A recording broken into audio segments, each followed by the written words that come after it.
Eu gosto muito de um poeta gaúcho chamado Mário Quintana, muita gente o conhece, é um homem estupendo, que deu um azar danado, morreu há 20 anos, na mesma semana que o Ayrton Senna. E quando você é alguém muito importante, mas alguém famoso morrer perto, você desaparece do circuito. Tanto que tem gente que não sabe que Mário Quintana morreu, né? Outros talvez nem de que ele viveu. Né? E Mário Quintana, um homem especial, inclusive com uma grande qualidade. Ele morreu solteiro, com quase 88 anos de idade. E ele tem a melhor resposta que eu já vi para não se casar. Todas as vezes que alguém perguntava a Mário Quintana, mas por que o senhor nunca se casou? Ele dizia, sempre preferi deixar dezenas de mulheres esperançosas do que uma só desiludida. Que é um argumento ecológico, é um argumento que nos ajuda, né, a pensar um pouco. Pois bem, Mário Quintana tem uma trova especial. Ele disse, um dia pronto, me acabo. Seja o que tem de ser, morrer, que me importa, o diabo é deixar de viver. Olha só, um dia pronto, me acabo. Seja o que tem de ser, morrer, que me importa, o diabo é deixar de viver. E quando que você e eu deixamos de viver? Quando a gente tem uma vida pequena, banal, fútil, inútil, superficial. Afinal de contas, nós somos mortais. Isso significa que nós não temos a eternidade para ter uma obra que honre uma vida para que ela não se apequene. No livro Qual é a Tua Obra, aqui mencionado, que aliás dá título a esta palestra, eu menciono também, né, um autor britânico do século XIX chamado Benjamin Disraeli. Benjamin Disraeli foi, inclusive, o primeiro-ministro da Rainha Vitória. Benjamin Disraeli diz o seguinte, a vida é muito curta para ser pequena. A vida é muito curta para ser pequena. Já basta que ela curta seja para que eu consiga apequená-la de algum modo. E quando a gente apequena uma vida que já é curta, quando a gente tem uma vida banal, fútil, inútil, superficial, morna. Interessante.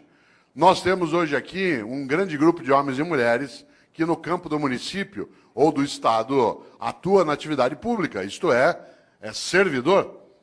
É aquele ou aquela que tem uma capacidade imensa de fazer algo especial, ganhar a vida cuidando de vida. Você quer coisa mais honrosa do que ganhar a vida cuidando de vida, mas não da própria vida. Também da própria vida, mas do conjunto da vida numa comunidade, numa cidade, num estado. E nesta hora, quero lembrar algo. De fato, a vida é muito curta para ser pequena. Nós estamos quase terminando o mês de novembro. Esse mês teve, no dia 2, a lembrança por parte de uma parcela dos cristãos que criaram o seu dia de finados. O dia de finados tem uma finalidade, fazer com que você e eu nos lembremos de algo especial, que mortais somos. Aliás, você sabe que nós somos o único animal que é mortal. Porque embora todos os animais morram, nós somos o único que, além de morrer, sabe que vai morrer. Por exemplo, teu cachorro está dormindo sossegado agora. Teu gato está lá, numa boa. Você, desde que eu falei, está pensando. Por isso, nós não somos só mortais. Nós sabemos disso e o fazemos desse modo. Olha que coisa boa. Por isso, eu queria lembrar exatamente nessa direção. O dia 2 de novembro, para alguns, lembra exatamente a ideia de finados. E é interessante porque este mês, curiosamente, ele é o penúltimo mês do ano. Mas ele nem sempre foi assim. Olha que coisa. Aliás, se o teu filho te perguntar, por que o mês de novembro é o mês 11? O que o mês de dezembro é o mês 12? O que você vai responder?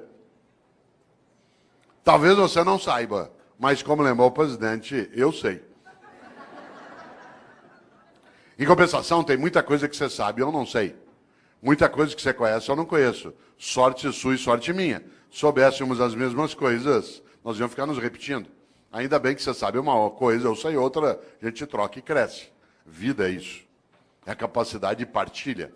Parênteses, dentro do parênteses, partilha. Vida é partilha. Homens e mulheres que não sabem partilhar não têm uma vida que possa ser tão elevada. Afinal de contas, uma vida que tem abundância é aquela em que há partilha. Exemplo, nós nos aproximamos da lembrança do Natal para algumas pessoas. Uma mesa de Natal abundante não é aquela que tem muita comida, é aquela que tem partilha. Às vezes a única coisa que você tem sobre uma mesa de Natal é comida.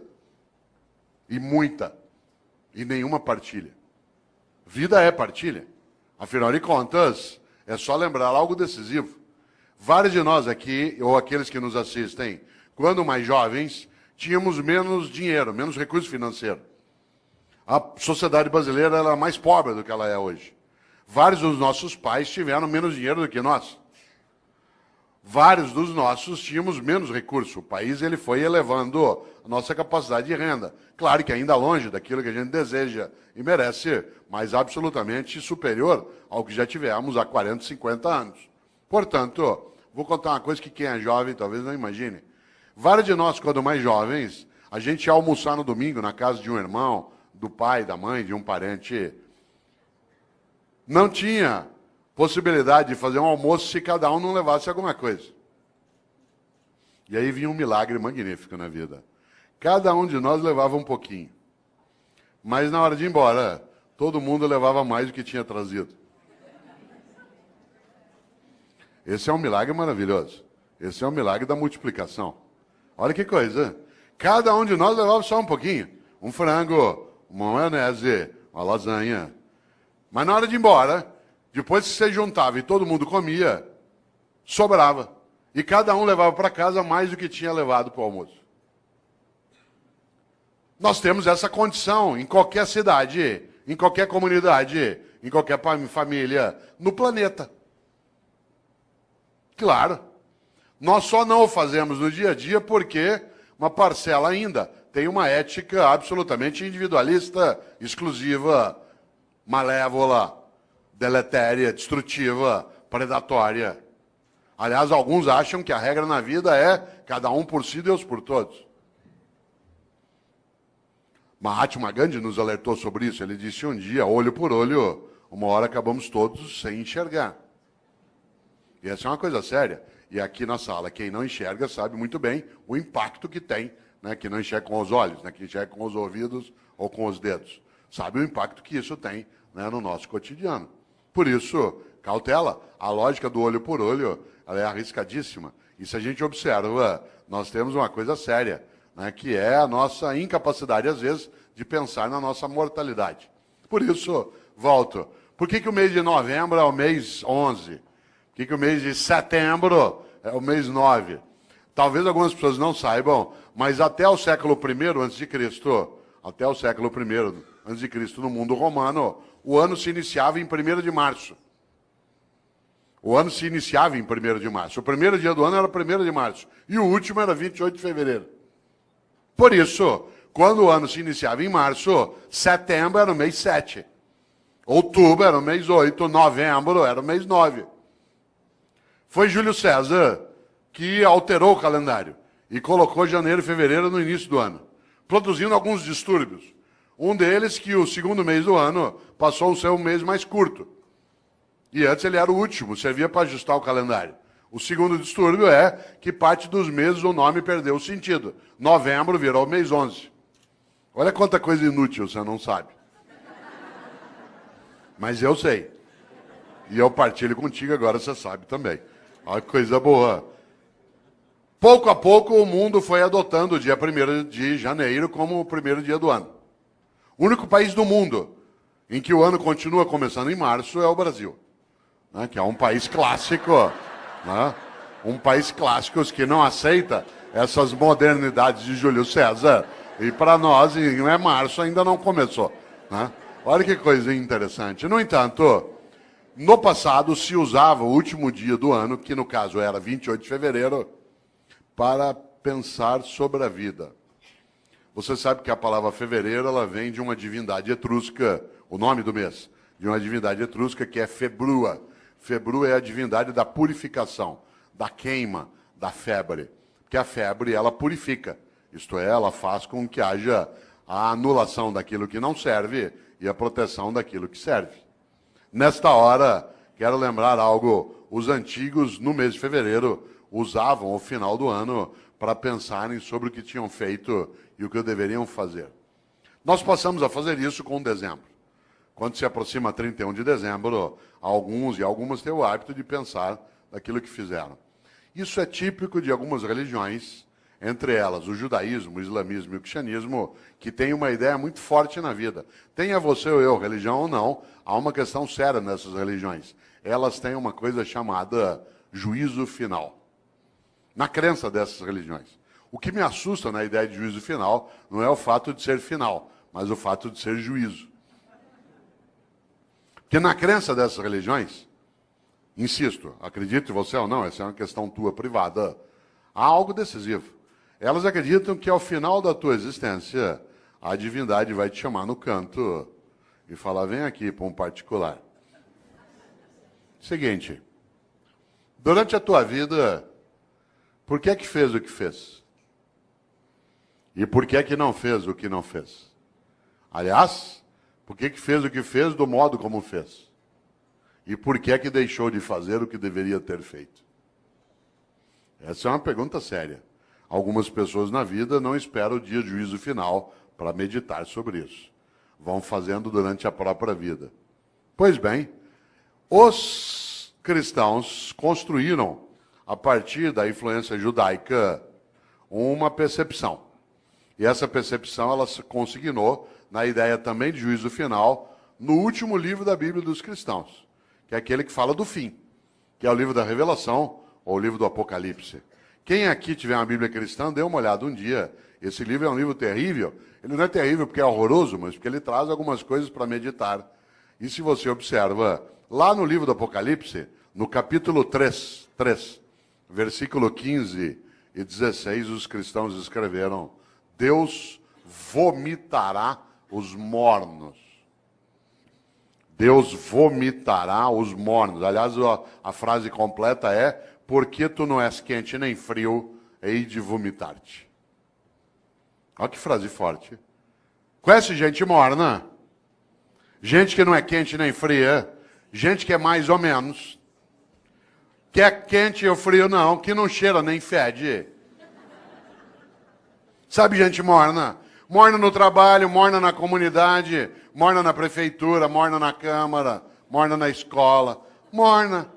Não é quente nem fria, gente que não tem compromisso, que não cheira nem fede. Mais ou menos compromissado, mais ou menos competente, mais ou menos servidor, mais ou menos religioso, mais ou menos político.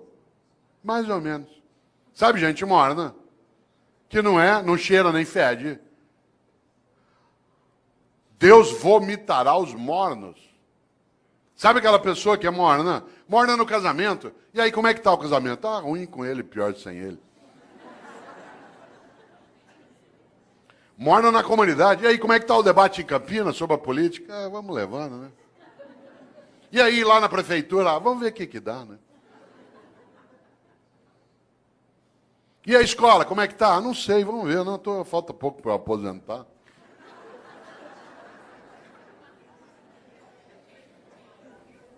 Deus vomitará os mornos. Gente que é morna na amizade. Você vai apertar a mão dela, com licença, ela dá só a pontinha do dedo. Você aperta aquela minhoca desmilinguida. Você vai abraçar, a pessoa abraça meio de lado, meio parece que tem nojo. Sabe gente que economiza afeto? Pessoas que esquecem que afeto e conhecimento é uma coisa que se você guardar, você perde.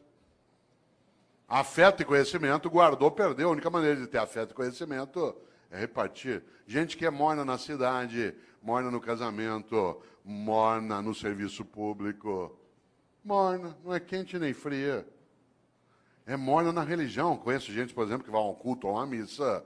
Um dos meus sobrinhos é pastor presbiteriano aqui em Campinas. E às vezes a gente brinca, né, sobre isso, curiosamente. Porque tem gente que vai a um culto ou a uma missa e escolhe o horário da missa, por exemplo, pelo tamanho rápido que ela tem. Se eu vou à missa das 10, naquela igreja que o padre faz uma missa rapidinho. Então vai para quê? Ou você acha que teu Deus é tonto? Você chama ele de todo poderoso e ele não sabe que você escolheu uma missa curta. É um Deus palerma. Atenção. Deus vomitará os mornos. A vida é muito curta para ser pequena. Já basta que ela curta seja para que eu consiga apequená-la de algum modo. E quando é que você e eu apequenamos a vida? como eu disse, quando é uma vida superficial, banal, fútil, inútil.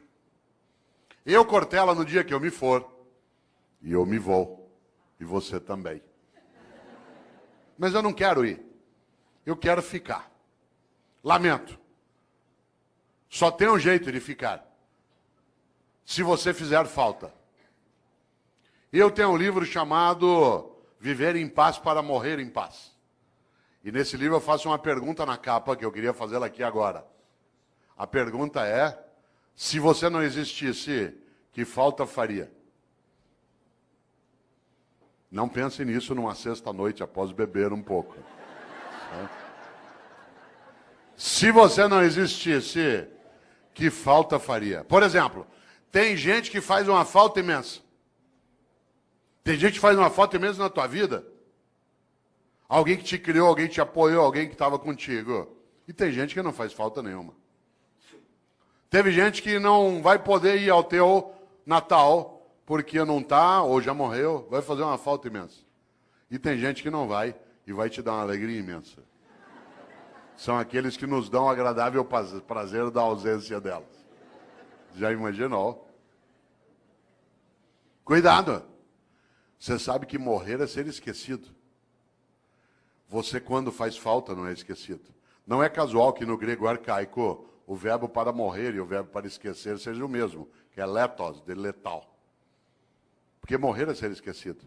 Enquanto alguém lembrar de você, derramar uma lágrima, der risada por algo que você fez e que ele recordou, pegar uma roupa tua e cheirar e ter uma boa lembrança ou saudade, enquanto a pessoa olhar algo que você fazia, querer lembrar de uma comida que você gostava, você continua vivo. Morrer é ser esquecido.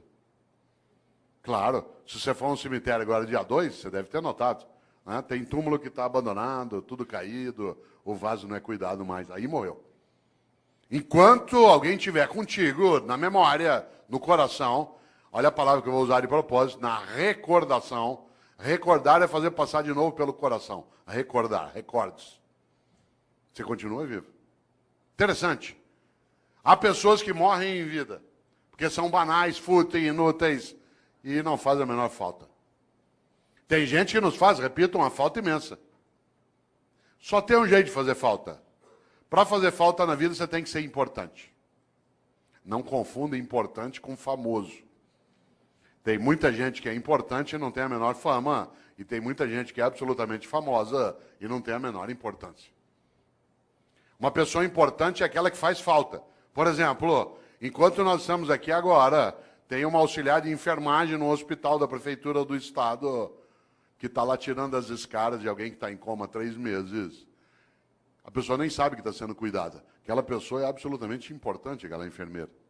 Tem alguém que está ajudando a cuidar do abastecimento em Campinas, que está agora numa repartição, fazendo nota de empenho para a gente poder ter reforma na escola, poder ter via pública estruturada.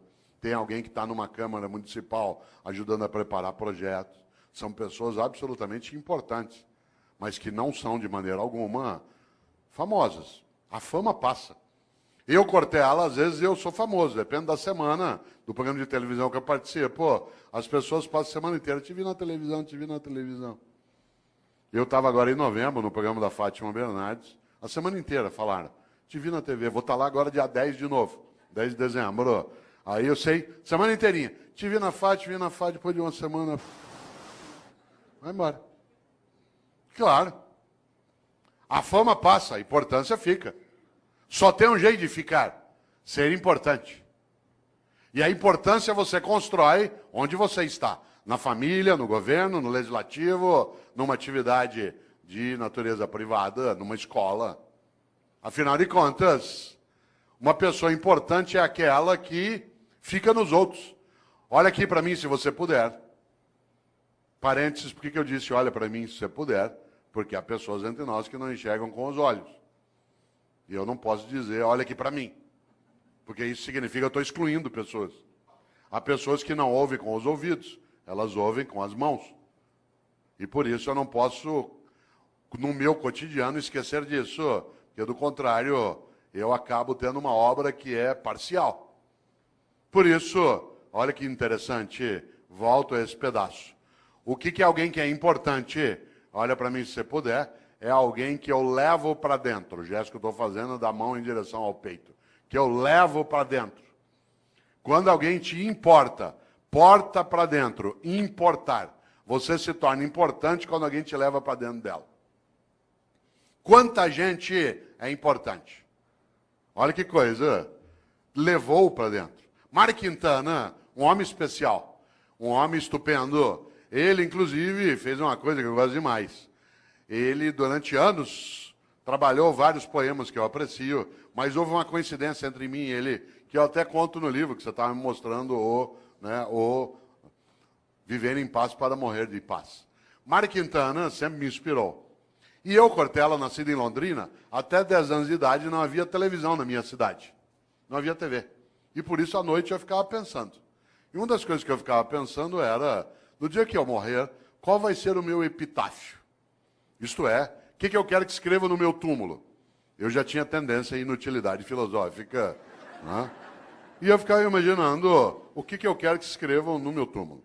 Hoje eu não tenho mais essa questão, porque eu não quero mais ser sepultado. Eu quero ser cremado. Essa é uma decisão individual, mas eu acho a cremação mais ecológica, inclusive. Muito mais adequada. Há um impacto ambiental no sepultamento. Por exemplo, se chineses e indianos aderissem ao sepultamento, nós teríamos problemas sérios. A cidade de São Paulo, que é onde eu moro, tem o segundo maior cemitério do mundo, que é o cemitério da Vila Formosa. Tem 1,5 milhão de corpos sepultados lá. Você imagina o impacto disso no lençol freático, na proliferação de insetos, de roedores. É uma questão séria, mas é uma questão cultural séria. Eu, inclusive, quis debater na cidade de São Paulo o uso do crematório, porque São Paulo só tem um crematório, que é da Vila Alpina. E eu quis fazer uma campanha pela cremação na cidade de São Paulo, quando eu era secretário de Educação. Consegui, inclusive, o patrocínio da Caixa Econômica Federal para fazer cartaz, para debater, e só não fiz porque a prefeita, na época, que era Luiz Erundina, achou que a cidade não ia entender direito. Ela estava certa. Mas eu tinha feito um cartaz, que eu vou usar ainda, né? Vou usar, não deu. Era um cartaz que o patrocínio da Caixa para discutir cremação, escrito assim, vem para a caixinha você também. Certo? Mais claro, né? Mais claro é impossível. Eu, claro, hoje não quero mais ser sepultado, mas quando eu queria, eu ficava imaginando qual seria. Aliás, minha mãe, que é uma pessoa, como várias das mães de alguns aqui, absolutamente importante, mas não é famosa, ela é contrária à cremação. E como toda mãe, ela acha que ela é eterna. Porque ela não quer desistir de cuidar. Essa é a obra dela. E há uma coincidência gostosa em casa. Ela nasceu no dia 5 de março e eu também.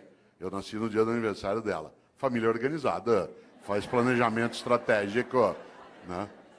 E uma coisa boa é que nós fazemos aniversário, claro, no mesmo dia e acontece uma coisa evidente. A comemoração é sempre junto. E você sabe que aniversário a gente fala de vida e de morte, por causa da idade. E no aniversário que ela fazia 84 anos, o ano passado, né? Ela fazia 84 anos, nós estávamos em volta, netos, bisnetos, todo mundo ali, alguns dos meus filhos, e eu lembrei para um dos filhos algo na hora do almoço. Falei, vocês não esqueçam, né, que papai quer ser cremado, não quer ser sepultado. Minha mãe, aos 84 anos de idade, virou e falou assim, eu não vou deixar você ser cremado. Claro, é Highlander. Por quê? Por uma razão, quem ama não desiste. Quem ama não desiste. Quando você está começando a desistir de algo, é porque você está começando a deixar de amar. E é interessante, porque qual é a suposição? Que ela vai adiante e vai cuidando. Nessa hora, volta a um polo, nesse pedaço. Eu, em Londrina, um dia cheguei ao epitáfio que eu queria. Aí eu sosseguei. Encrenca. Há 8 anos eu fui a Porto Alegre, cidade a qual eu vou com frequência, e todas as vezes que eu lá vou, visito as coisas do Mário Quintana. Porque ele viveu 27 anos finais de vida num hotel no centro de Porto Alegre, que foi fechado, vendido, se transformou ali na Casa de Cultura Mário Quintana. E eu lá fui, como faço sempre, há 8 anos. E pela primeira vez, eu nunca tinha feito isso, não é proibido. O quarto em que ele viveu, ficou lá a escrivaninha dele, a mesa, né, o guarda-roupa, os livros dele. E aí eu cheguei lá e comecei a mexer no caderno do Mário Quintana. Não é proibido. De repente, quase caí sentado, porque ele houvera anotado no caderno qual era o epitáfio que ele queria para o túmulo dele. E eu quase caí sentado, porque ele tinha escolhido para o túmulo dele a mesma coisa que eu tinha escolhido para o meu. Claro que ele não copiou de mim. Né? Mas nós tivemos uma inspiração assemelhada. Sabe o que Mário Quintana mandou escrever no túmulo dele? A maior verdade que eu conheço. Ele mandou escrever no túmulo dele algo que parece piada, não é. Ele mandou escrever no túmulo dele: eu não estou aqui. Olha que coisa maravilhosa. Eu não estou aqui. Eu não estou aqui. Onde está Mário Quintana? Em nós. Na amizade que repartiu, na solidariedade que ofereceu, na felicidade que construiu, na solidariedade que protegeu, na sexualidade que assumiu, na religiosidade que praticou. Onde está Mário Quintana? Em nós. Por isso, a vida é muito curta para ser pequena. E eu, Cortella, no dia que eu me for, e eu me vou, e você também, eu quero ficar. Só tem um jeito de ficar, na minha obra. Porque eu sou mortal, mas eu não preciso ser inútil. A minha mortalidade é presente, mas a minha vida não precisa ser desperdiçada. Por isso, lembra esse fato. No dia que eu me for, eu quero ficar. Só tem um jeito de ficar, nas outras pessoas. Eu sou professor há 40 anos. Parte da minha obra é exatamente isso. Alguns aqui são servidores públicos há 15, 20 anos. A tua obra é aquilo que você faz no dia a dia para ajudar a proteger essa comunidade. Outros trabalham em tribunais de conta. A tua obra é exatamente a cuidar daquilo que é o recurso público, da lisura da vida, da capacidade da decência. Alguns atuam no legislativo, outros no executivo, outros atuam no executivo dentro da atividade docente, né, dentro de uma escola, outros no hospital, outros num conselho, outros cuidam de família. Qual é a finalidade? Não ser inútil. É interessante isso, porque se você observa, de fato, volto eu e insisto, a vida é muito curta para ser pequena. E nesta hora, uma das coisas que dá inutilidade, superficialidade a uma vida é aquela em que a pessoa não percebe e nem pensa qual é a obra que ela tem. Eu, no livro Qual é a Tua Obra, conto uma experiência relacionada a serviço público meu direto. Eu, quando era secretário de Educação na capital, percebi um dia uma coisa muito interessante. Todas as vezes que um secretário vai visitar uma escola, e secretário de Educação visita escola todo dia. Quem que ia comigo? Quem que ia comigo? O meu assessor. Quem ia comigo no Opala, na época? De chapa dourada, junto com a segurança. Entrava na escola, tinha banda, tinha salgadinho, a gente era levado para a sala da diretoria, as crianças cantavam a Aquarela do Toquinho. Eu tenho trauma até hoje, de tanto ouvir a Aquarela do Toquinho. Dava 2, 3 vezes por dia. Um dia eu falei isso pro Toquinho, eu falei, ó, Toquinho, eu adoro tua música, mas eu tenho trauma dessa. Quem que ia comigo? A pessoa já convertida. Isto é, aquela que era do projeto político, que tinha entrado no mandato. E, portanto, já estava previamente convencida de qual era a finalidade do que se fazia. Quem é que não entendia direito o que fazia? O servidor do dia a dia. Isto é, no andar que eu era secretário, lá no fundo tinha uma cozinha, onde ficava Dona Maria, sim, uma pessoa real, que fazia café o dia inteiro para servir no gabinete do secretário. Porque a gente vai recebendo pessoas e tomando café. No mesmo andar, lá no fundo, ficava um rapaz que tirava cópia xerográfica. No andar de baixo ficava a contabilidade, onde se fazia a nota de empenho. Sabe o que a Dona Maria achava que ela fazia na Secretaria de Educação? Café. Sabe o que o rapaz que tirava cópia xerográfica achava que fazia na Secretaria de Educação? Tirava cópia xerográfica. A moça que fazia nota de empenho achava que o trabalho dela era fazer nota de empenho. O que ela não tinha visão? Da obra. E por isso eles estavam na rotina do dia a dia. A rotina. Não havia um entusiasmo. Um dia eu decidi mudar essa lógica. E decidi que, em vez de ir comigo visitar a escola, com banda, com merenda, com criança, com tudo, em vez de ir quem já estava convertido, era melhor levar pessoas do dia a dia da secretaria. E aí eu passei a avisar. Quem vai comigo agora nas visitas vai ser o pessoal do dia a dia do gabinete, que tem as várias atividades. A primeira que foi comigo foi Dona Maria. Com uma novidade. Primeiro, andar no carro do secretário. Segundo, no banco de trás. Terceiro, joelho com joelho. Com batedores da Polícia Militar na frente, como é na capital às vezes, ou da Guarda Metropolitana. E ao chegar na escola comigo, não só privar de uma conversa, que não tinha que ser comigo, eu estou falando da simbologia da autoridade. Né? Chegar lá na escola, em vez dela ir fazer o café e servir, ela ia ser servida. E ela entrava e via a banda, e via as crianças, e via a reforma da escola. Vocês não fazem ideia. Quando a Dona Maria voltou, a partir dali era outra Dona Maria. De repente ela entendeu uma coisa, que o que ela fazia na Secretaria de Educação não era café, era educação. E aquilo que ela fazia, que o jeito dela de fazer educação era fazer café, virava escola, criança, cidadão atendido. No dia seguinte ela viu o rapaz do Xerox que passava o dia inteiro naquela máquina fazendo aquele gesto. E ele ficou boquiaberto, porque ele não fazia ideia que o que ele fazia não era tirar cópia, o que ele fazia era educação escolar. E o jeito dele fazer educação escolar era nos ajudar, tirando cópias. Vocês precisam ver a moça, né, que fazia nota de empenho. Ela imaginava que a tarefa dela era passar o dia ali fazendo nota de empenho. Quando ela viu que as notas de empenho viravam reforma, criança, comunidade, criança brincando, estudando, ela ficou boquiaberta. O que ela não tinha entendido? O propósito. O propósito, isto é, qual era a obra dela? A obra não era fazer nota de empenho, era construir educação escolar numa comunidade, usar os recursos de maneira adequada para elevar a vida.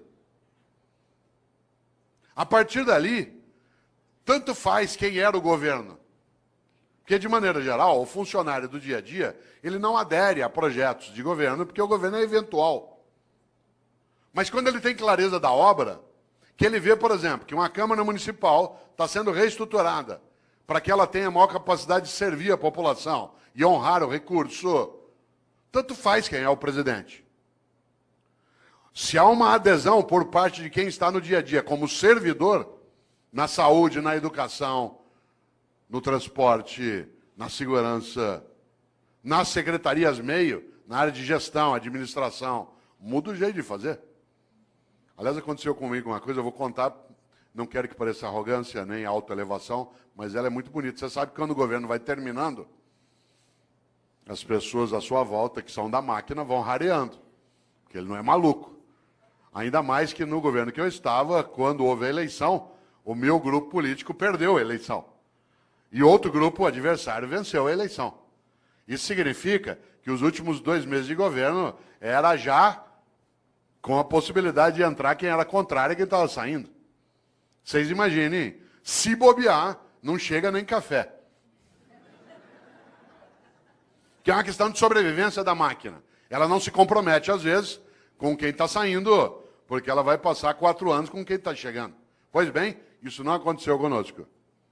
E não é porque éramos nós, e nem porque as pessoas aderiam ao tipo de projeto político que se tinha, mas eles começaram a entender aquilo que era o projeto de cidadania, do qual ele estava envolvido, que independia do governo eventual que estava ali. A tal ponto que aconteceu uma coisa curiosa. Quando, da posse do novo governo, eu fui dar posse ao novo secretário. Estava ele e todo o staff dele aqui. E nós estávamos saindo lá de cá. E o auditório lotado, na época era na Avenida Paulista, lotado de servidores que estavam ali para a posse de quem chegava e a despedida de quem partia. Pois bem, aconteceu uma coisa que até hoje eu me arrepio de lembrar, e não tem a ver só comigo, tem a ver com o projeto em geral.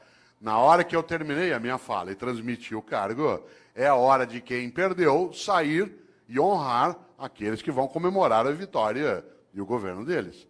E, portanto, eu me levantei e toda a minha assessoria, como se levantou junto. Claro. E aí eu fui saindo. Quando eu fui saindo, todos os servidores levantaram e fizeram um corredor polonês. Fizeram uma fila dos 2 lados e nós fomos saindo e eles foram batendo palma. até a gente sair do prédio. Vocês imaginem, em tese, no serviço público, isso é arriscar a cabeça em alto nível. Só não foi porque quem estava chegando, no caso, que era o vice-prefeito de São Paulo, que também se tornou secretário de Educação, também ele era professor, que era o professor Solon Borges dos Reis, que já faleceu, que era do CPP. Mas olha que coisa maravilhosa. Eu estou falando isso não para exaltar a nós, inclusive porque uma parte das pessoas não tinha nenhum vínculo ideológico, ou nenhuma simpatia, né, pelo grupo político, mas ele tinha porque ele percebeu algo decisivo, que era a obra. Porque a gente estava tentando que ele não fosse morno. Por isso, vida com propósito. Coisa curiosa, há pessoas que estão nessa área e que não o têm. E que têm uma obra diminuta, pequena. Por isso eu vou contar uma coisa. No serviço público, algo que é muito perigoso, que é gente morna. Porque essa gente morna, ela, de maneira geral, ela acha que o que ela faz é só aquilo como um emprego. Você sabe disso. Na área privada também isso acontece, mas na área pública há uma destinação diferente, que é a própria atividade pública em si. Por exemplo, tem uma coisa que é muito perigosa. Na minha área, que é a educação escolar, vou contar uma coisa que quem é professor aqui, ou professor, sabe. Tem gente que atua no ensino público e no ensino privado. E se comporta de um jeito no ensino privado e de outro no ensino público. No ensino privado, participa das reuniões, das atividades. No ensino público, tira todas as licenças, vê tudo que pode. Aliás, tem gente que atua em ensino público e despreza a escola pública. Despreza. Ameaça o filho com a escola pública. Você não está estudando, você vai ver, vou te pôr numa escola pública, você vai ter que conviver com aquela ralé. Essa pessoa tem que ser decente e ir embora. Porque é absolutamente nojento que alguém afira, aliás, os rendimentos da área pública e não respeite a área pública. É absolutamente nojento receber aquilo que se tem sem que se respeite quem paga. É absolutamente nojento imaginar que se possa ganhar o sustento em algo que se despreza. Isso é comum. Isso é comum, inclusive, a pessoas que no dia a dia, você sabe, eles argumentam que ele vai ser mais ou menos, também pelo salário que me pagam. Você já imaginou esse princípio aplicado ao corpo de bombeiros? Tua casa está pegando fogo, já apagaram a sala, a cozinha. De repente você olha, o bombeiro está enrolando as mangueiras, guardando. Fala, onde você vai? Ué, 5 horas, é o meu horário. Então, mas está pegando fogo lá. Não, mas ó, é o meu horário, me paga até essa hora. Já imaginou um cirurgião no hospital fazendo uma sutura de apêndice? Tem que dar 20 pontos na sutura, ali no teu ponto de Mark Barnes, para poder fechar direitinho, porque não tem equipamento para fazer laparoscopia. O que ele faz? No 8º ponto, fala, vou parar aqui mesmo, pelo que me pagam. 8 pontos tá bom já. Você já imaginou? Você sabe que há pessoas que se conduzem desse modo no cotidiano. Obviamente que eu não estou falando de trabalhar sem remuneração, estou falando de outra coisa. Da capacidade de entender o quanto que a vida é muito curta para ser pequena. E algumas pessoas se apequenam no modo como se relacionam na atividade que desenvolvem. Por isso, volto eu aqui a uma questão, você que ainda tem um tempo de desespero até 11 horas. Qual é a tua obra? Quando você se for, e você se vai, e eu também, o que vai ficar? O que vai ficar que não estrague, não apodreça? E repito, não seja objeto de disputa odiosa. Isto é, o que você e eu fazemos que honra nossa própria existência? Interessante.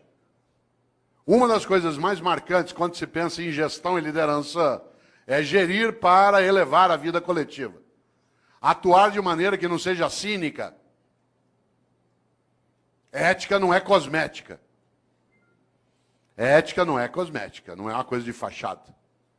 Desse ponto de vista, claro, se nós imaginamos o propósito daquilo que fazemos, é a nossa capacidade de ganhar importância. Eu já observei, você também, várias situações em que algumas pessoas, elas não deveriam estar naquela atividade, especialmente em alguns ramos da atividade pública. porque ela, primeiro, não merece que o povo pague o salário dela, porque ela finge, e segundo, ela despreza aquele lugar.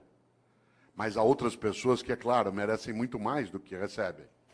Há outras pessoas que, de fato, têm que ser honradas no dia a dia, na atividade pública, mas nem sempre. Afinal de contas, como você bem lembra, há uma coisa aí que é decisiva, que marca, inclusive, nossa percepção. A ideia que se tem até, né, e que não pode, de maneira alguma, ser deixada de lado de pessoas que não querem se apequenar. Curioso. Quem aqui é professora ou professor, se você acabou de entrar na atividade de docente, se você é um funcionário novo na Câmara ou na Prefeitura, vou te dar um conselho. Se você quiser ter uma vida que seja relevante, que cresça, ouça o que eu vou dizer. Afaste-se de funcionário velho. Afaste-se de funcionário velho. Aproxime-se de funcionário idoso. Não confunda idoso com velho. Idoso é uma pessoa que tem bastante idade. Velho é aquele que é morno, que acha que já sabe, que não precisa mais se mexer. Afaste de professora velha na escola. Sabe como é que é professora velha? Idoso é uma pessoa de 65, 70, 80 anos de idade. Velho é aquele que é morno. Quer ver um exemplo? Você chega numa escola cheia de ideias, quer fazer coisas, a professora velha fala assim, ih, sossega aí. Com o tempo você vai aprender. Quando você estiver no meu tempo de serviço público, você vai ver. Sossega, fica na tua. É só mudar governo, as coisas voltam ao que era. Afaste de funcionário velho. A pessoa velha, ela faz mal. Ela é homicida. Isto é, ela assassina as condições de vida coletiva numa comunidade. Se ela estiver na atividade pública, pior ainda. Você já imaginou? Aproxime-se de gente idosa. Gente idosa quer aprender, frequenta a escola, vem para debate, lota um auditório na Câmara. Os que têm mais idade aqui, alguns perguntariam, tal como eu, o que você veio fazer? Quero continuar aprendendo, sabendo, indo buscar. Há pessoas que acham que já sabem. Ah, não, para quê? Ao contrário. Por isso, atenção. Há um grande pensador que muitos conhecem aqui, chamado Padre Antônio Vieira, um grande português que viveu no Brasil. Padre Antônio Vieira começa um sermão dizendo: o peixe apodrece pela cabeça. O peixe apodrece pela cabeça. Já viu um peixe apodrecer? Ele apodrece da cabeça para o resto do corpo.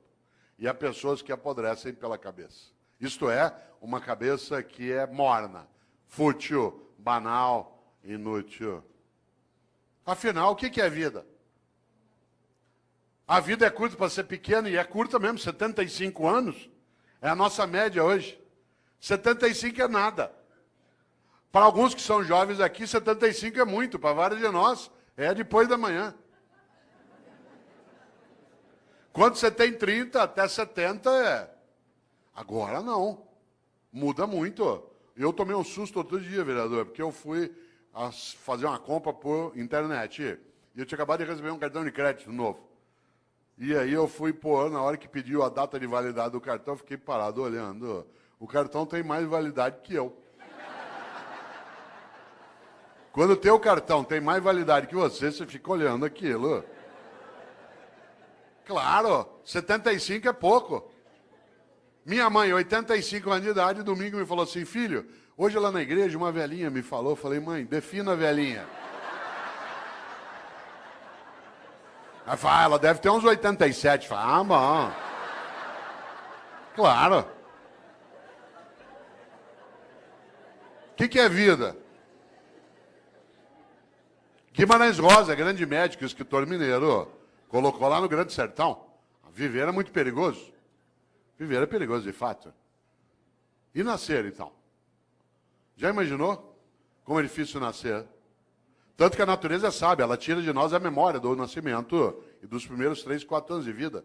Porque é tão impactante sair do útero que a gente é apagado da memória para não sofrer. O lugar mais seguro que você já teve no universo é o útero da tua mãe. Tanto que quando você está mal, você quer voltar para lá. Você estava lá 8 meses e meio, numa boa, sem fazer nada. Meio líquido, nós adoramos meio líquido. Você estava lá balançando, não tinha que respirar, era alimentado automaticamente por um tubo, não tinha quase ruído, não tinha luminosidade, não havia contato, a temperatura era sempre equilibrada, homeostática. Melhor lugar do universo que você já teve. Tanto que quando você está mal, você quer voltar para lá. Você perdeu um amigo, perdeu alguém, perdeu um amor, você quer ficar no escuro, deitado, com o joelho em direção ao peito. Posição fetal. Você olha no hospital para pessoas com problemas mentais, nuas no pátio, deitadas assim, encolhidas. Claro, você estava lá numa boa, sossegado. De repente, depois de 8 meses e meio, esvaziou o líquido. E você começou a sentir contrações à tua volta. E foi escorregando, escorregando, escorregando. E alguém te segurou. E você sentiu contato pela primeira vez. Te ergueu, tirou do útero. Tinha luz no ambiente. O ruído aumentou, mudou a temperatura. E a pessoa te ergueu, te deu um tapa na bunda. E aí você fez o primeiro gesto fora do útero, que é... Porque o último vai ser... Entre a primeira vez que você faz e a última que você faz, tem vida. Por isso que é bom não desperdiçar isso. E tem gente que desperdiça humilhando pessoas, sendo hipócrita, fingindo, desviando. Olha só. E ainda tem uma encrenca, dura só 75 anos. Divididos do seguinte modo: do 0 aos 25 você está se montando. Tua estrutura física, psíquica, relacional, cognitiva, reprodutiva. Dos 25 aos 50, você está reproduzindo outros humanos e trabalhando em alta intensidade. E dos 50 aos 75, você se prepara para o desembarque. Do 0 aos 25 monta, dos 50 aos 75 desmonta. Não ria. Vocês vão chegar lá. Quem está nessa fase como eu, você sabe que você está nela, porque cada dia não tem o café da manhã, tem menos comida e mais caixinha de remédio. Você vai atravessar aqui a avenida, você fica em dúvida, você corre e tem um infarto no meio, ou seja, que Deus quiser. Olha só, quem diria? Você sabe que você está nessa fase quando cada dia você tem menos bíceps e mais pânceps. Né? Mulheres não riam. Nessa fase vocês vão ser atingidos em cheio pela lei da gravidade. Tudo vai apontar em direção ao solo. E você vai ter que escorar com veneno botulímico, você vai ver. Você vai entrar na fase que a gente chama de California Dreams, que é The Mamas and the Papas. Certo? Você ri? Pois morre. Claro, pode morrer professor, doutor, titular como eu, pode morrer prefeito pode morrer empresário, pode morrer diretor de departamento, pode morrer, tudo faz. Ou tem uma vida que não seja banal, inútil, fútil. Ou, por quê? E aí nós temos uma encrenca, nós vivemos só 75 anos e ainda somos um animal que dorme demais. E eu conheço gente que dorme 8 horas. Você pegar alguém que dorme 8 horas, por exemplo, num dia de 24 horas, ele dorme 1/3 do dia. Numa vida de 75 anos, dá 25 anos dormindo. Aliás, tem gente que você encontra na segunda-feira, obrigado. Fala assim, aí, o que você fez no fim de semana? Aproveitei e dormi direto. Tô louco para chegar ao feriado para eu dormir uma semana, obrigado. Chama-se animal racional, olha só. Nós não somos só um animal que dorme demais, nós somos um animal que come demais. Cada um de nós come, de acordo com a FAO, a área da ONU que cuida de alimentos, 1,5 kg por dia de alimentos. 1,5 kg dia de sólidos, líquidos e gasosos. 1,5 kg, não é tanto. Por exemplo, você já comeu hoje, vai comer daqui a pouco, depois toma um lanche, uma latinha de refrigerante de 300 ml tem 300 gramas. Hoje até 11 da noite você já comeu mais do que 1,5 kg. Como tem fome no planeta, alguns de nós comemos mais do que isso, para dar essa média. 1,5 kg. Ao final de uma vida de 75 anos, 1,5 kg dia dá 42 toneladas de alimentos. 1,5 kg vezes 75 anos. Enquanto você estiver vivo, você vai deglutir 42 toneladas de alimentos do planeta. Ah, claro, nós somos um animal que não tem só sistema digestório, nós temos sistema excretório também. E por isso, para o planeta não sair do eixo, a lei de Lavoisier tem que imperar. Cada um de nós também libera diariamente 1,5 kg de dejetos, sólidos, líquidos e gasosos. O que ao final de uma vida dá 42 toneladas de excrementos. Quando você se for, o planeta não será mais o mesmo. Você terá deglutido 42 toneladas dele e deixará como herança às próximas gerações 42 toneladas de excrementos. Qual é a tua obra?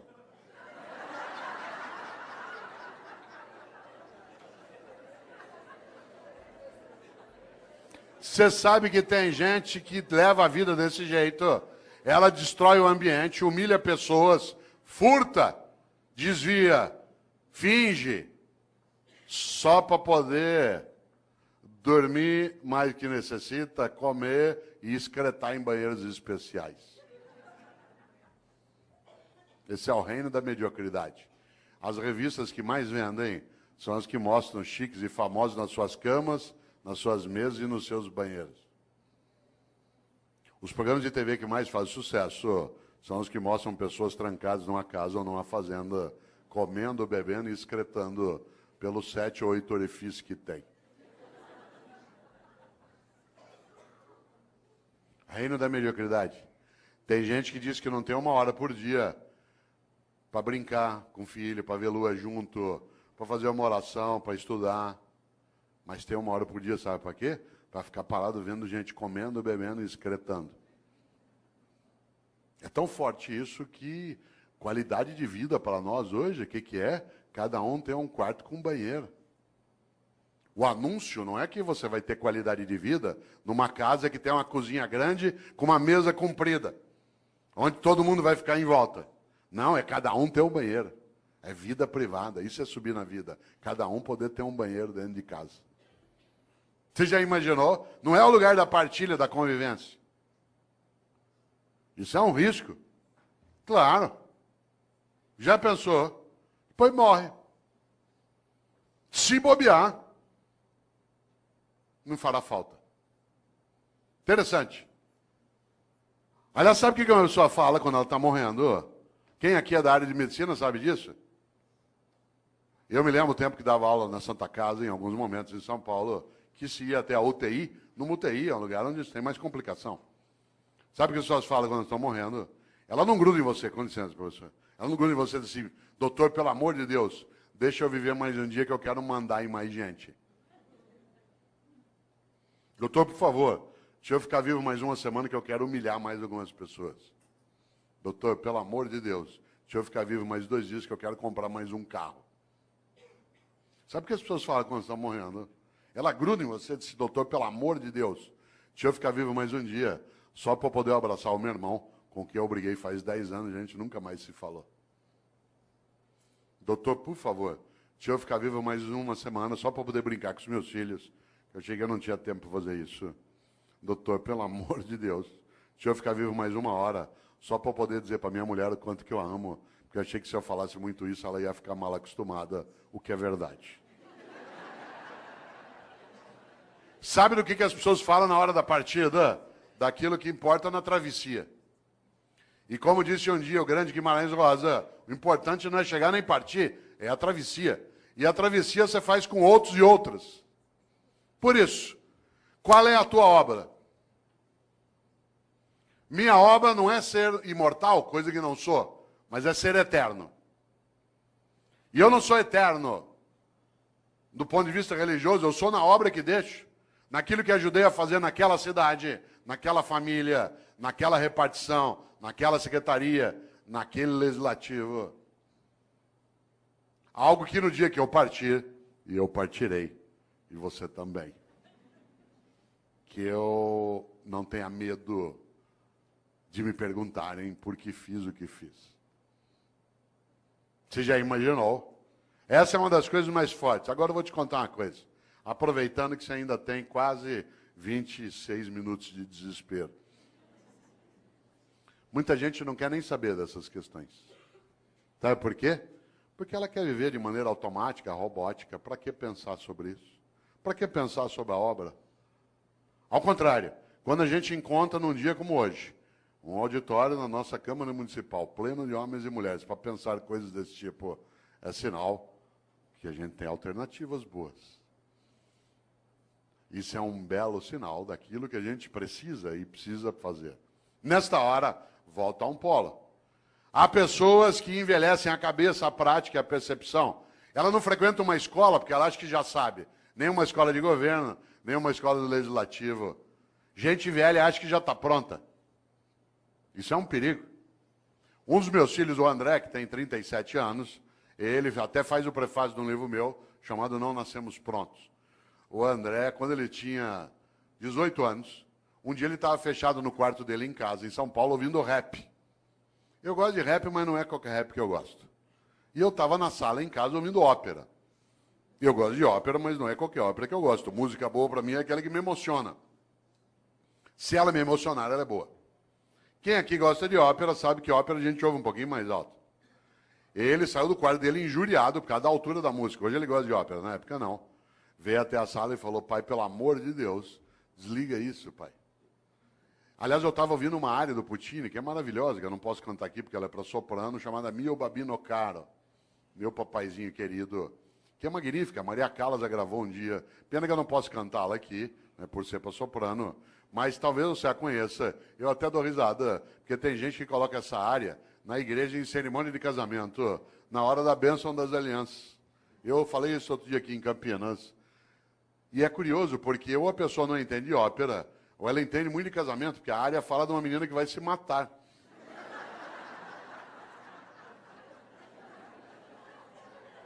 Você sabe que a coisa mais perigosa que existe na vida é incompetente com iniciativa. E incompetente com iniciativa é um perigo numa secretaria, num centro cirúrgico, num fogão, no volante de um ônibus, numa sala de aula. Você já pensou? Aliás, deixa eu ver se eu tenho. Olha que coisa interessante. Mio Babino Caro, meu papaizinho querido, né, que é exatamente do grande, do especial Puccini. E é gostoso, porque talvez aqui nessa sala tenha gente que tenha colocado essa música até um dia no casamento. Não vou. Se você fez isso, fique tranquila e quietinha. Quer ver? Ó, vamos ver se tem. Olha que bonito. Quer ver? Ó.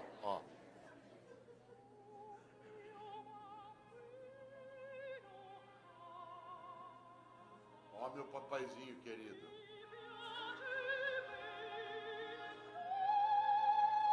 Tenha piedade de mim.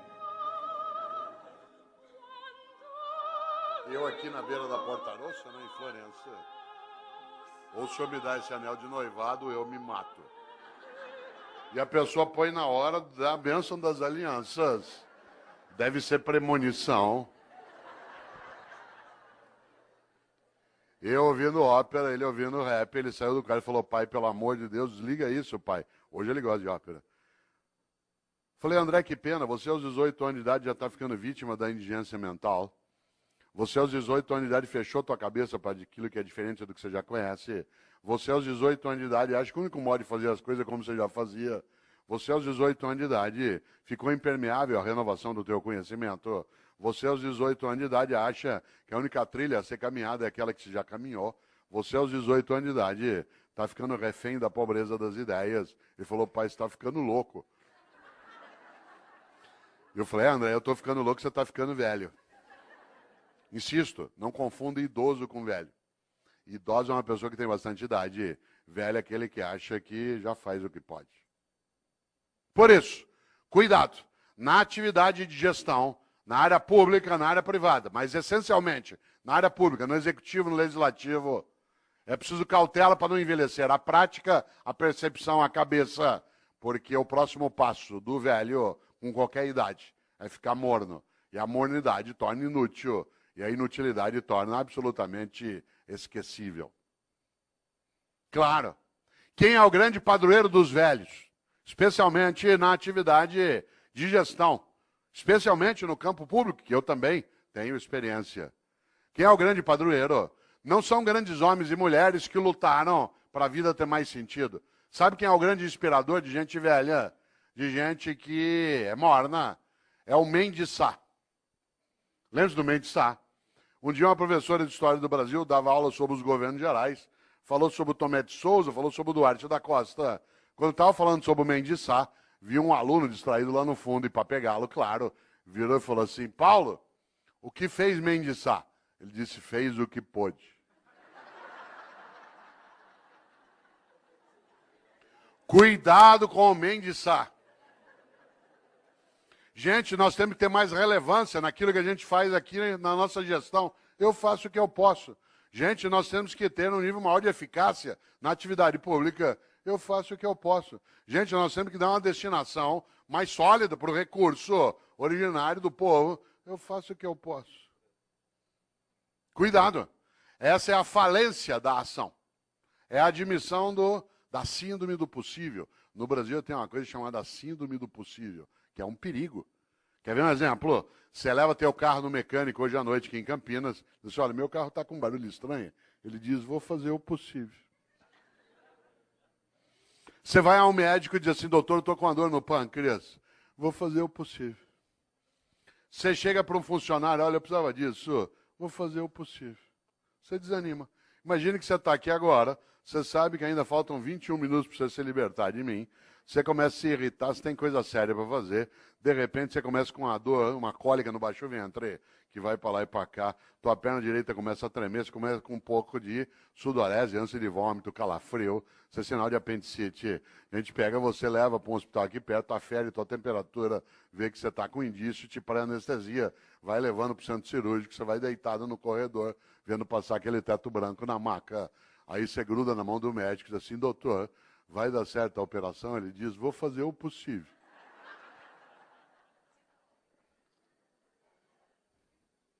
Você quer ficar ali mesmo. Nessa hora nós temos de aprender uma coisa com os norte-americanos. Não é tudo com eles que a gente aprende, não é tudo deles que a gente rejeita. Tem várias coisas deles que a gente não precisa aprender.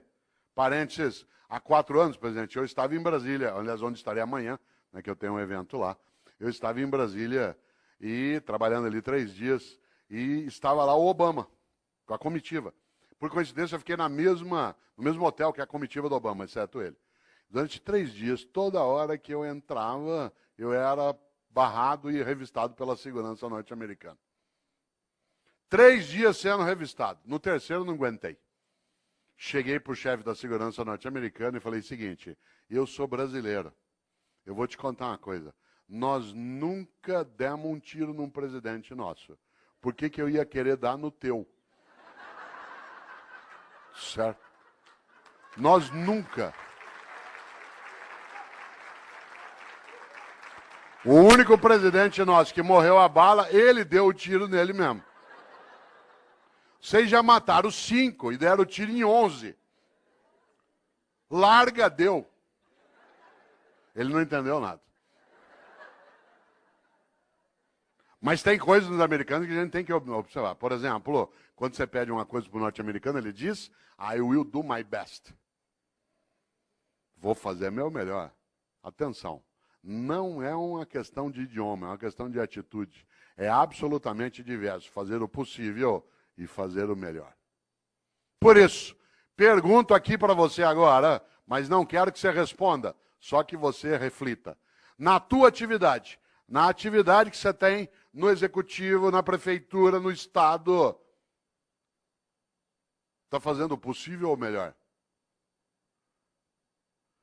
Não é o melhor do mundo, é o teu melhor, na condição que você tem, enquanto você não tem condições melhores para fazer melhor ainda. Pergunto de novo, mas não responda. Está fazendo o possível ou o melhor? Insisto, não é o melhor do mundo, se for ótimo, é o teu melhor, na condição que você tem, enquanto você não tem condições melhores para fazer melhor ainda. Porque se você ou eu, podendo fazer o meu melhor, me contento com o possível, eu caio num lugar perigoso chamado mediocridade. Uma pessoa medíocre é aquela que é morna, que está na média, que não é quente nem fria. Lembra quando você chegava da escola que tinha boletim escrito, o pai olhava 6 em português, 5,5 em matemática, 4 em história. Pai, deu para passar. Medíocre. Deixa, eu toco minha vida. Isso é mediocridade. Insisto, uma pessoa medíocre é aquela que, podendo fazer o melhor, se contenta com o possível. Exemplo, mediocridade é falta de capricho. Capricho, sabe o que é capricho? Capricho é você fazer o teu melhor na condição que você tem, enquanto você não tem condições melhores para fazer melhor ainda. Exemplo, minha mãe e eu moramos na mesma rua em São Paulo, por coincidência, e às vezes eu passo na casa dela no fim da tarde. E mãe conhece. Às vezes ele olha para mim, 5 da tarde, e fala assim, você não almoçou ainda, né? E eu falei, não, eu comi um negocinho na universidade. Ela falou, peraí, que eu vou fazer um negócio para você. E é aquela coisa meio mágica de algumas mães. Em 5 minutos aparece uma coisa para eu comer. Eu sou filho de italiano, uma coisa comum. Um pouco de talharina com azeite e sal em cima, mais nada. Eu, com a fome que eu estou naquela hora, comeria o prato vazio. Portanto, ela pode fazer qualquer coisa. Mas sabe o que ela faz? Faz um macarrão com azeite e sal. Mas antes de servir, pega um tomatinho cereja, corta em 4 e põe em cima. Capricho. Capricho é você fazer o teu melhor na condição que você tem, enquanto você não tem condições melhores para fazer melhor ainda. Eu, no Paraná, quantas vezes, caipira, ia até a roça visitar a casa de alguém, quem aqui conhece sabe, na roça, aquela casa que a gente chama de pau a pique, casa de barro com madeira trançada, entrava na casa, chão de terra, tudo varrido. Tudo varrido, capricho. Ah, mas o chão já é de terra, capricho. Fazer o melhor na condição que tem, enquanto não tem condições melhores para fazer melhor ainda, para não ser medíocre. Pedia eu para tomar um gole d'água na roça. A mulher corria pegar uma canequinha, daquela de alumínio, toda amassada. Areada. Passava areia em volta. Ah, mas já é pobre mesmo. Epa, pobre, mas é limpinho. E tem gente que não é pobre, limpinho não é. E tem gente que é pobre e não é limpinho. Medíocre. Pobre na roça tem roupa de ver Deus. Vai à igreja. Pode, a roupa não é nova, vocês têm remendo, mas está limpinha. E põe no sol para coarar. Quantas vezes eu, como secretário de educação na capital, ia visitar uma escola municipal. Teto caindo, água escorrendo, culpa nossa do poder público. Mas a escola toda arrumada, limpinha, as carteiras em ordem, velhinhas, mas em ordem. Florzinha, sala dos professores. Capricho. Capricho é você fazer o teu melhor na condição que você tem, enquanto você não tem condições melhores para fazer melhor ainda. Tem gente que é medíocre. E aí a obra fica medíocre. Ah, mas do jeito que me pago. Ah, mas do jeito que é. Ah, mas eu não tenho condição. Todos os dias nesta cidade, às 3:30 da manhã, algumas pessoas acordam, pegam 2, 3 ônibus ou a moto e vão trabalhar no resgate do Corpo de Bombeiro ou do SAMU. Passa o dia tirando gente do meio de ferragem. Para ganhar no fim do mês 3.200, 3.400. Já imaginou? O que ele faz ali? O melhor. Se você perguntar para ele por que ele faz, ele falou, porque é importante fazer. Fazer o melhor naquela condição. Ah, mas eu não tenho desfibrilador na viatura, ou eu não tenho material de sutura. Fazer o melhor na condição que tem, enquanto não tem condições melhores para fazer melhor ainda. Eu conheço professor e professora, que é a minha área de rede pública do Estado da Prefeitura, que tem uma carência imensa de material e faz um trabalho magnífico, porque faz o melhor naquela condição, enquanto não tem condições melhores para fazer melhor ainda. Há pessoas que, em nome da condição, degradam a ação, em vez de ter um trabalho que é concomitante. Luta para melhorar as condições e vai fazendo melhor com aquelas que tem. Ah, mas aqui é assim, eu faço o que eu posso. Por isso, cautela. Quero aproveitar agora esses teus 13 minutos de desespero para pensar um pouco uma ideia dentro disso. Para a vida ter propósito, para você e eu não termos uma vida banal, fútil, inútil, superficial. É preciso, acima de tudo, que nós sejamos capazes de fazer o nosso melhor. Para isso é necessário pensar na obra. Para isso é preciso, acima de tudo, não ser morno ou morna. Afinal, como eu disse várias vezes e repito, a vida é muito curta para ser pequena. E a gente é pequena quando tem uma vida banal, fútil, inútil, medíocre. Nesta hora, Você conhece gente que é mãe medíocre, pai medíocre. O medíocre não é o que é pobre, não é o que não tem recurso, é aquele que com o recurso que tem não cuida do melhor modo que consegue com aquele mesmo recurso. Você tem cidade em que o executivo quase não tem condição e ele cuida do melhor modo, naquela condição. Ah, mas aqui é assim, cautela. Nesta hora, quero lembrar algo decisivo. Um dos homens que eu mais admiro na história é um pensador italiano do século VI, chamado Benedetto di Nursia, Bento de Núrcia, que os católicos, os anglicanos e ortodoxos chamam de São Bento. São Bento criou uma ordem religiosa, uma ordem maravilhosa chamada beneditina, com um lema magnífico. Aliás, um belo lema para a ordem religiosa, porque o lema da ordem beneditina é ora et labora, reza e trabalha. Reza e trabalha, porque só rezar sem trabalhar as coisas não acontecem. E só trabalhar sem rezar as coisas perdem reverência. Reza e trabalha. Mas o mais interessante é que Bento de Núrcia, o São Bento, criou uma regra de funcionamento para a ordem beneditina. Essa regra diz o que o monge pode e não pode fazer, deve e não deve fazer. E eu quero trazer aqui, para ir amarrando a reflexão, aquela regra que para mim é a mais importante.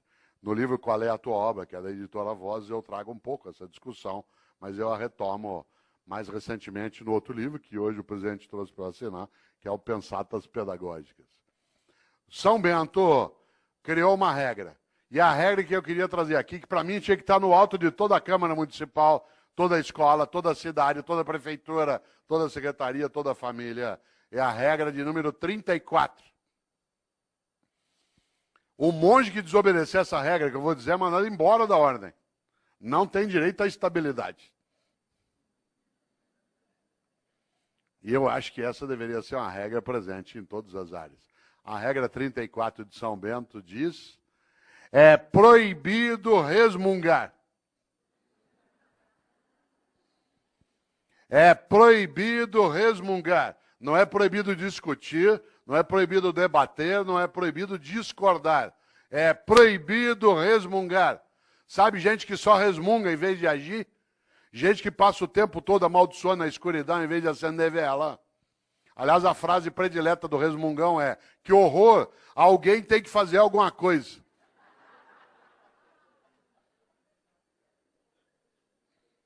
É proibido resmungar. Não é proibido discutir, debater e discordar. Mas o resmungão é medíocre. Aliás, todo resmungão é vagabundo. Toda resmungona é vagabunda. E a melhor maneira de não precisar fazer nada é acreditar que nada pode ser feito. Por isso, todo vagabundo e toda vagabunda tem uma característica: é pessimista. Aliás, é tão vagabundo que nem chama a si mesmo de pessimista, chama de realista. Porque a melhor maneira de não precisar se mexer é achar que não há nada que vale mexer. Por isso, todo vagabundo ou vagabunda é pessimista e prefere acreditar que nada pode ser feito. Tudo que você propõe, ele diz, não vai dar certo. Vamos fazer uma escola legislativa e não funciona.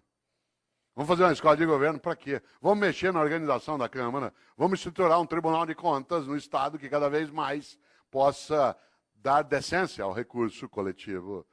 Isso aqui no Brasil. Opa! O pessimista é, acima de tudo, alguém que se aproxima do bandido. Não por escolha, mas por omissão. Como diz uma antiga frase, os ausentes nunca têm razão. Vamos fazer uma palestra para discutir qual é a tua obra e isso não funciona, não vem ninguém. Ó. O que faz o otimista? Tem uma encrenca. O otimista tem que ir atrás, juntar, procurar, chorar, se arrepender, querer largar. Falou, vou largar isso, eu vou sair disso aqui. Para quê? Não funciona. Mas o pessimista, ele tem uma coisa. Ele não tem esforço nenhum a fazer. Aliás, o pessimista, você já notou, a única coisa que ele faz é sentar e esperar dar errado. Aí você fala assim, mas não está dando errado. Ele fala, espera que você vai ver. O otimista tem que estudar, fazer curso, ir atrás, se arrepender, querer largar, juntar com outro. voltar e repensar, chorar de vez em quando. Mas o otimista tem uma grande vantagem. A vida dele não é pequena. Pode até ser curta. Ah, mas olha só, para quê? Não vai funcionar. Para quê? Ó, por isso, atenção, agora que você ainda tem 7 minutos. É proibido resmungar. Não é, repito, proibido discordar, debater. Resmungar, sim. Nós vivemos em 2014 no Brasil uma coisa belíssima. Um debate sério, em vários momentos, em outros nem tanto. Numa eleição, nós não estamos habituados a debater. A tal ponto que metade quase tentou matar a outra metade. Que ele não está habituado ao debate no dia a dia. E nós estamos aprendendo a fazer. Mas nós tivemos coisas que são maravilhosas. São 7 eleições em seguida, num país de 514 anos, primeira vez. Bom demais, democracia é uma coisa que a gente constrói junto. Democracia não é ausência de ordem, é ausência de opressão. Claro que a ordem tem que existir. Democracia não é ausência de ordem, é ausência de opressão. Nesta hora, o que diz o pessimista? Ah, isso não vai funcionar. Olha só. O que faz o otimista? Junta, volta, vai outra vez, se arrepende, se candidata, não quer mais, acha que esse chefe vai liquidar, resiste mais um pouco, vou esperar, quem sabe ele morre. Ué, a natureza também nos ajuda em algumas coisas. O que eu quero dizer com isso? Qual é a tua obra? Quando você se for, e você se vai, e eu também, o que vai ficar? Eu tenho certeza, você não quer ser medíocre, nem eu. A gente não quer ter como nosso patrono Mendes Sá. Eu faço o que eu posso. A gente não quer envelhecer a cabeça, a prática, a percepção, a própria vida. O que a gente quer? Fazer o melhor na condição que a gente tem, enquanto a gente não tem condições melhores para fazer melhor ainda. Diz, mas Cortella dá na mesa, sabe por quê? Porque tanto faz se eu faço o melhor ou não, não vai acontecer nada. Essa é a hora que é necessário lembrar exatamente que é proibido resmungar. Você só terá uma coisa a ganhar se você não for medíocre. Uma vida que não seja fútil, inútil, banal. Afinal de contas, independentemente de existir ou não, um juízo, essa é uma questão individual, vale algo decisivo. De novo, Mário Quintana. Um dia pronto, me acabo. Seja o que tem de ser. Morrer que me importa. O diabo é deixar de viver. Aliás, outro gaúcho, Aparício Torelli, que apelidou a si mesmo de Barão de Itararé, tem uma frase que parece óbvia, não é? Ele dizia, a única coisa que você leva da vida é a vida que você leva. A única coisa que você leva da vida é a vida que você leva. Mas eu queria lembrar, para ir amarrando, algo especial. Um grande homem estupendo, chamado Albert Schweitzer. Um homem que, inclusive, tem influência sobre a cidade de Campinas, porque pessoas que dirigem aqui, o Boldrini, estudaram com Schweitzer e o conheceram também. Schweitzer foi um grande professor e um grande médico. Aliás, ele foi o Nobel da Paz, de 1952. Schweitzer, quando tinha 30 anos de idade, achou que como professor era pouco, que ele queria ser mais importante, não famoso, mais importante. E ele decidiu aos 30 anos de idade fazer medicina. E aí ele foi embora. E 7 anos estudando medicina. Formou-se, sabe o que ele fez? Foi embora para a África, lá para o Gabão. E ficou 50 anos no Gabão, meio século, colocando a vida dele a serviço dos outros. Aliás, no dia que ele morreu, tem uma coisa curiosa. O corpo do Albert Schweitzer está sepultado na Europa, mas o coração está no Gabão. Porque quando ele morreu, o povo do Gabão quis o coração dele, fisicamente. Está sepultado lá no Gabão. Schweitzer, tem uma frase para você e eu não esquecemos, e é a penúltima que direi. Disse Schweitzer um dia, a tragédia não é quando um homem morre. A tragédia é aquilo que morre dentro de um homem enquanto ele ainda está vivo. Olha só, a tragédia não é quando um homem morre. A tragédia é aquilo que morre dentro de um homem enquanto ele ainda está vivo. E o que não pode morrer? A dignidade de uma vida que não seja banal, fútil, inútil, superficial. Mas queria lembrar algo que, aliás, é a última frase do livro Qual é a Tua Obra? Onde está essa reflexão que aqui fiz? Que é uma frase de um francês, que é François Rabelais. Foi monge beneditino. Um homem do século XVI, para quem gosta de literatura renascentista, escreveu o Garganto, a Pantagruel. O especial François Rabelais tem uma frase que eu vou dizer 2 vezes. Ele disse: conheço muitos que não puderam quando deviam, porque não quiseram quando podiam. Digo de novo.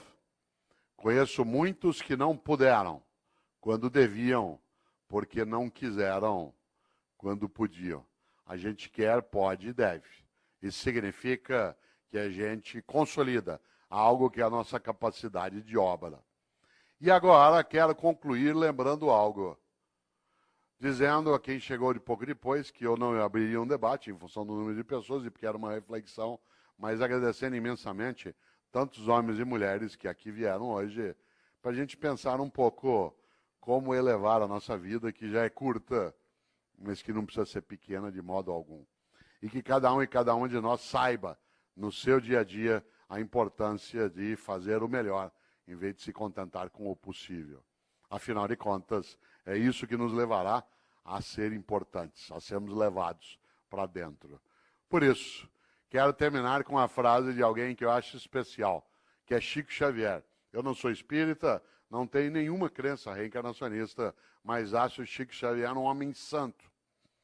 Aliás, se eu tivesse alguma autoridade sobre os católicos, ia pedir para nomeá-lo santo, de tão importante. Ele passou a vida, em vez de resmungar, tentando serenar as pessoas, fazendo o que podia, que era o melhor dele na condição que tinha. Chico Xavier, como sabe aqui os espíritas, tem uma frase que serve para você e para mim, porque alguns dizem assim, mas Cortella, agora é tarde.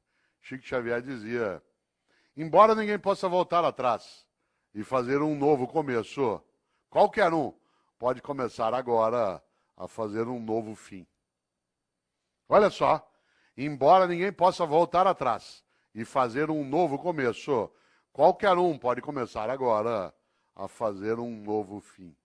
Por isso, lembro eu aqui para fechar, você e eu temos sim de construir uma vida que nos torne importantes. E quando a pergunta vier, se você não existisse, que falta faria, ter clareza da resposta. Termino de vez, já disse isso 2 vezes, mas está lá, 11 horas. Termino de vez me despedindo também, agradecendo, cumprimentando o presidente da Câmara, me despedindo com um cumprimento árabe. Eu sou casado com um árabe, com uma mulher árabe, né? E os árabes, quem aqui é árabe sabe, os árabes se despedem, tem a ver com a palestra, de um jeito especial. Ele aperta a mão, presidente, e diz, vida longa e morte rápida. Isso é uma coisa funda, olha só.